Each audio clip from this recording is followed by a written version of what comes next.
I have family over here. The only time I see them is when I come back here. For about a 2-year period, I didn't go back, and I was kind of really getting lonely, so I bought myself a plane ticket on Christmas. Went to visit for 2 weeks, and they never had enough of me. Now I'm going back for a week just to soften the blow. That's awesome. What do you have going on when you go back to Vancouver?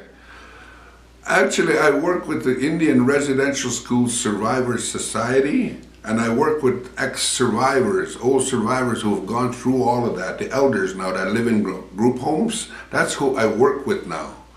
I bring to them sometimes the song, and and visiting them, because they got dementia now, and a lot of them are Alzheimer's. A lot of them don't remember a lot. But the visit is always something that they can use, and I'm there usually 3 days a week. That's all I'm allowed to work. If I can do it 5 days a week, believe me, I would be all over those group homes where the elders are. But I'm only limited to do what I can do, and right now I start with 3. And what area is that in? Right in Vancouver, right in the greater Vancouver area. And then, because there's a lot of elders up there, a lot of Cree elders also too. The reason why this company really liked me working there is because I speak the language. This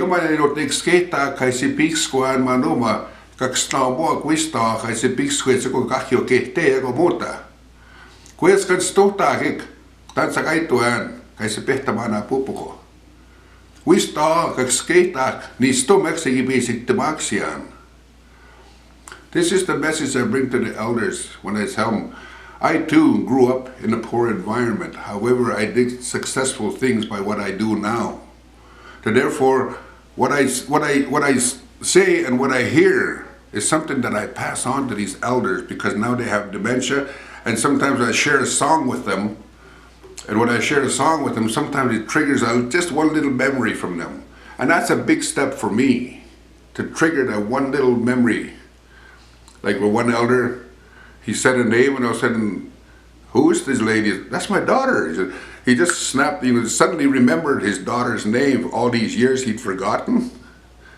I saw the daughter. I went and talked to the daughter and try to connect them again. When I go back, it's going to be a slow process, because she felt really insulted because he doesn't remember her. And that's what I try to say, he's got dementia. So I'm trying to connect them when I go back again. Hopefully it works. I've done that with other elders already. So I'm continuing this trend now. Someday it comes back to me. I'm getting a little older up there too now. Because when my job there is a cultural support worker elder. And a lot of these people that I work with call me up sometimes, even just to go say an opening prayer. Or go smudge them. Or even just go visit with them. What are some of the traditional traditions, would I say? What are some of the traditions that you still do to this day? Sing, teach, speak the language, and also live the life. And what's that mean?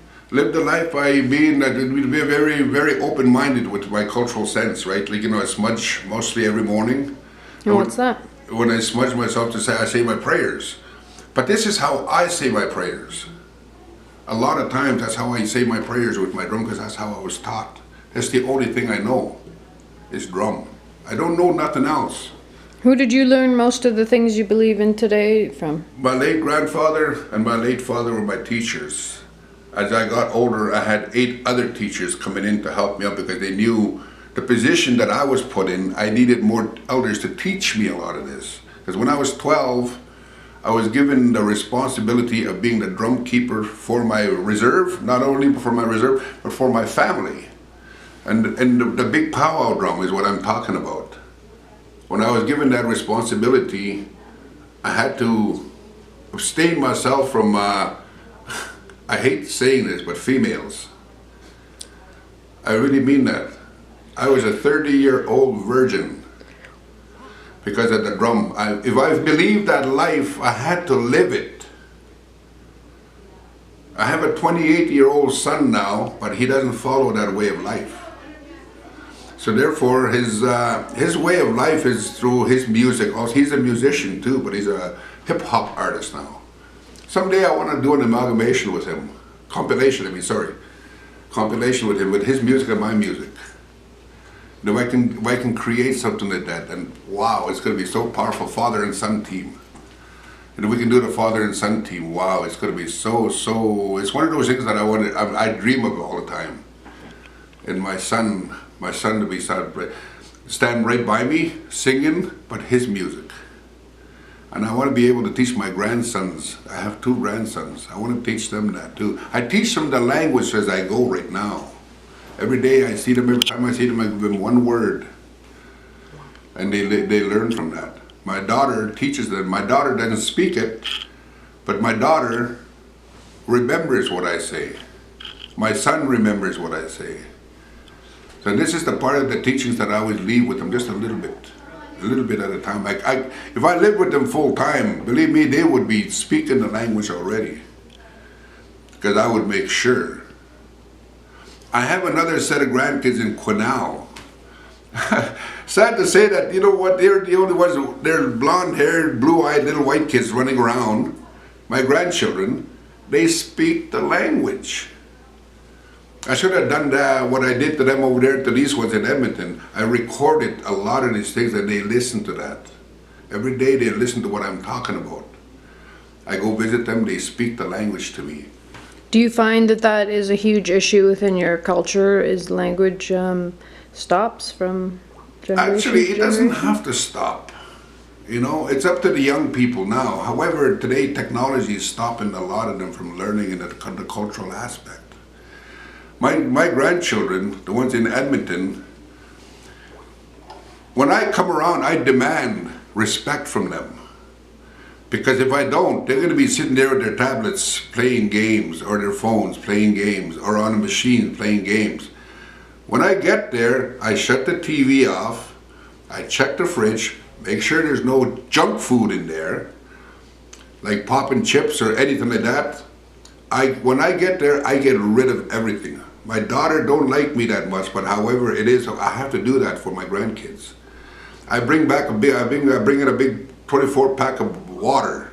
I make them drink water now when I come around. And my grandson now, my 6-year-old grandson, starting to drink a lot of water. He told me that he stopped drinking pop. I'm very proud of that. Whether he does, I don't know, but that's okay. It's a step in the right direction for him anyways. He always listens to what I tell him too. My granddaughter, my 8-year-old granddaughter, always tries singing beside me too, eh? Got a beautiful little voice. I try to teach him the right way. We're the only grandfather that knows that culture. My wife, she doesn't know any of that. My wife was born Métis, so she has all her Métis traditions that she teaches her grandchildren too. The other one's in Quesnel. It's a rough go when when she works all the time. What does she do?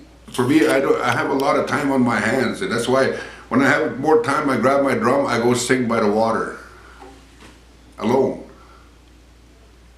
Well, thank you very much for your time today, and thank you. we love you on Blackstone, that's for sure. Thank you.